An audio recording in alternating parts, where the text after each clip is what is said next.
की pharmacological effect होती है, जो कि इफेक्टिव रेस्पॉन्स आता है जो हमारे लिए रिक्वायर्ड होती है।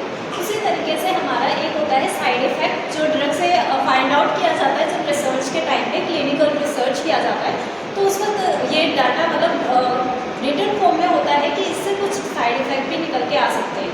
उसी तरीके से हमारा थर्ड इफेक्ट आता है ADR, जो एडवर्स ड्रग रिएक्शन होता है। ये डॉक्यूमेंटेड नहीं होता है, अनवांटेड होता है, नॉइसियस होता है, और हम कह सकते हैं कई बार ये लीथल भी होता है।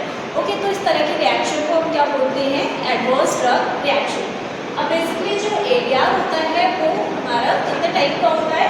6 टाइप का होता है। ठीक है, फर्स्ट हमारा देखते हैं टाइप A। टाइप A को हम ऑगमेंटेड रिएक्शन बोलते हैं, जो कि एक एडवर्स ड्रग रिएक्शन का ही पार्ट है। ओके, एंड नेक्स्ट हमारा टाइप B। टाइप B यानी डिजायर्ड रिएक्शन।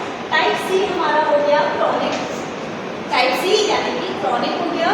D से डिलेड, E से end of the treatment, and F is the failure of the treatment. So firstly हमें बात करो, अगर हमारा जो type A adverse drug reaction होता है ये ऑगमेंटेड होता है। ऑगमेंटेड यानी कि ये डोज डिपेंडेंट होता है, यानी कि हम प्रिडिक्ट कर सकते हैं कि ADR कई बार ऐसा होता है डोज की वजह से आता है, तो उसे प्रिडिक्ट कर सकते हैं, प्लस उसे प्रिवेंट भी कर सकते हैं। ओके, यानी यहाँ पे एस्टिमेशन हम कह सकते हैं, एस्टिमेट कर सकते हैं कि ADR डोज की वजह से आया है या फिर नहीं आया। ओके, नेक्स्ट हमारा होता है जो डिजायर होता है, ये डोज इंडिपेंडेंट होता है, यानी डोज से इसका कोई लेना देना नहीं होता है, अनएक्सपेक्टेड होता है, और हम उसे प्रेडिक्ट करना हमारे लिए पॉसिबल नहीं होता। ओके, सो बेसिकली डिजायर में हम ये आइडेंटिफाई नहीं कर सकते कि ड्रग की डोज की वजह से रिएक्शन आया है, और ये हमारे लिए हार्मफुल भी होता है, मतलब हम कह सकते हैं बहुत ही ज़्यादा सीवियर हो सकता है।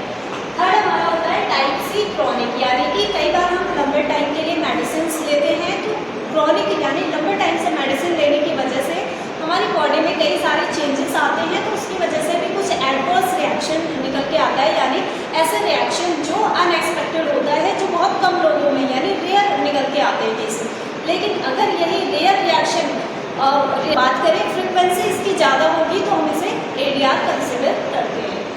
नेक्स्ट हमारा होता है D से डिलेड, यानी कि कई बार ऐसा होता है हम मेडिसिन लेते रहते हैं, और हम जब मेडिसिन को क्या करते हैं, स्टॉप कर देते हैं लेना, उसके कुछ टाइम बाद, काफ़ी टाइम बाद, मतलब हम कह सकते हैं 3 से 4 साल के बाद भी ऐसा होता है, कई बार अलग से रिएक्शन निकल के आती है, तो उसे हम बोलते हैं delayed adverse drug reaction. Okay, और इसे भी कंट्रोल नहीं किया जा सकता है क्योंकि ये अनएक्सपेक्टेड होते हैं।